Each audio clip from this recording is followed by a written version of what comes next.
বন দফতরের অনুমতি ছাড়া প্রধান শিক্ষকের বিরুদ্ধে গাছ কাটা ও স্কুলে দেরিতে আসার অভিযোগ।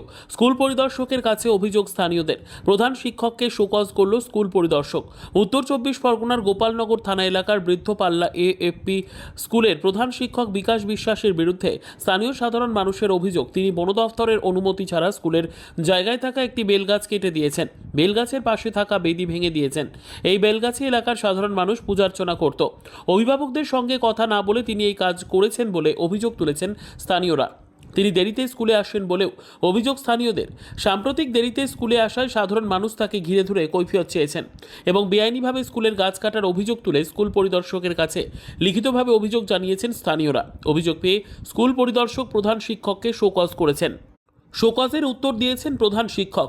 এ বিষয়ে স্থানীয় বাসিন্দা বিনয় বিশ্বাস জানিয়েছেন, প্রধান শিক্ষক সঠিক টাইমে স্কুলে আসেন না। বেআইনিভাবে স্কুলের সামনে থাকা একটি বেলগাছ কেটে দিয়েছেন। বেলগাছের পাশে থাকা বেদি ভেঙে দিয়েছেন। আমরা এ বিষয়ে স্কুল পরিদর্শকের কাছে লিখিতভাবে অভিযোগ জানিয়েছি। এলাকার মানুষ চাইছে এই প্রধান শিক্ষককে এখান থেকে অন্যত্র বদলি করে দেওয়া হোক। যদিও সাধারণ মানুষের অভিযোগ প্রসঙ্গে বৃদ্ধ পাল্লা প্রাথমিক বিদ্যালয়ের প্রধান শিক্ষক বিকাশ বিশ্বাস জানিয়েছেন, আমি বেলগাছটা কেটে দিয়েছি কারণ ছাত্রছাত্রীরা ঘোরাফেরা করতে গেলে বেল কাটায় তাদের সমস্যা হয়, কিন্তু বন দফতরের অনুমতি তিনি নেননি সেটা জানিয়েছেন। স্কুলে দেরি আসা প্রসঙ্গে সাধারণ মানুষের অভিযোগ নিয়ে তিনি অস্বীকার করেছেন। এ বিষয়ে গোপালনগর সার্কেলের স্কুল পরিদর্শক জানিয়েছেন, আমরা সাধারণ মানুষের তরফ থেকে এটি অভিযোগ পেয়েছিলাম। এ বিষয়ে প্রধান শিক্ষককে শোকজ করা হয়েছিল, তিনি শোকজের উত্তর দিয়েছেন, কিন্তু আমরা এখনও কয়েকটি বিষয় নিয়ে সন্তুষ্ট হতে পারিনি। তার কাছ থেকে পুরোপুরি ব্যাখ্যা চাওয়া হচ্ছে, তারপরে আমি ঊর্ধ্বতন কর্তৃপক্ষকে এই বিষয়ে রিপোর্ট দেব। আমাদের অভিযোগ, এই গ্রামের যেটা বেদি হতো, মানে বোধন, দুর্গাপুজোর বোধন হতো, ওই গাছটার গোড়ায় বাধা ছিল, ওইটাই উনি পা দিয়েও ভেঙেছেন, এমনি গাছটাও কেটে দিয়েছেন। এই হেডমাস্টার আমাদের, যিনি বিকাশবাবু, প্রধান শিক্ষক, প্রাথমিক। আজকে আপনারা কী করলেন? আজকে ওনাকে ওই 11টার পরে এসছেন, ওনাকে ঢুকতে দেওয়া হয়নি।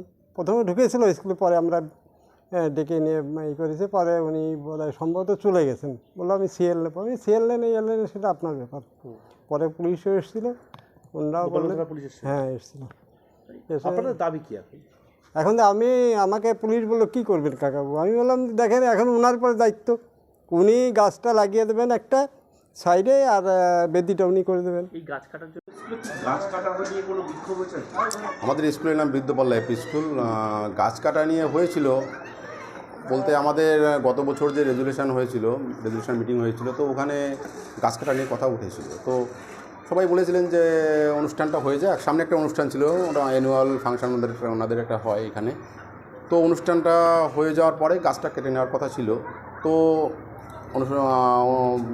অনুষ্ঠানটা পেরিয়ে যাওয়ার পর মাসের পর মাস, দিনের পর দিন চলেই যাচ্ছে, তো কাটছিলেন না। তো আমি ক্লাবের একজন সদস্যকে ডাকলাম, ব্যাপারটা বললাম। তা বলার পরে বলছেন যে ঠিক আছে, অনুমতি আমাকে দিয়েছিলেন যে ঠিক আছে, আপনারা তাহলে কেটে আমার পাশে একটা গর্ত আছে, গর্তের ভিতরে ফেলে দিন।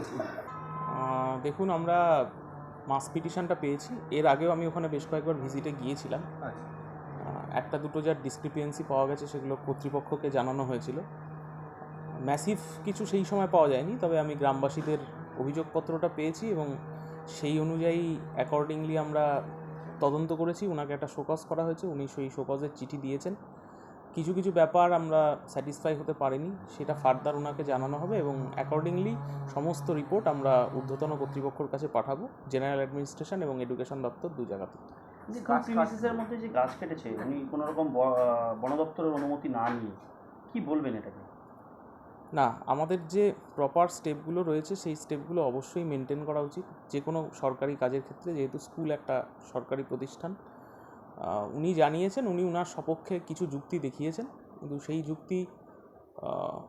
সেই যুক্তিগুলো আমরা অবশ্যই ঊর্ধ্বতন কর্তৃপক্ষের সাথে আলোচনা করব এবং তারা তাদের সিদ্ধান্তগুলো আমাদেরকে জানাবেন। যুক্তির ক্ষেত্রে বলতে পারি যে ওনার সপক্ষে ওনার কিছু যুক্তি রয়েছে, যদিও আমরা সেই যুক্তির বিরুদ্ধেও আমাদের কিছু কোয়ারিজ আছে, সেই কোয়ারিজের জন্য ফার্দার ওনার কাছে চিঠি করা হবে। আলটিমেটলি যেটা হবে, ঊর্ধ্বতন কর্তৃপক্ষ সিদ্ধান্ত নেবেন, কনসিকুয়েন্সেস ওনাকে ফেস করতে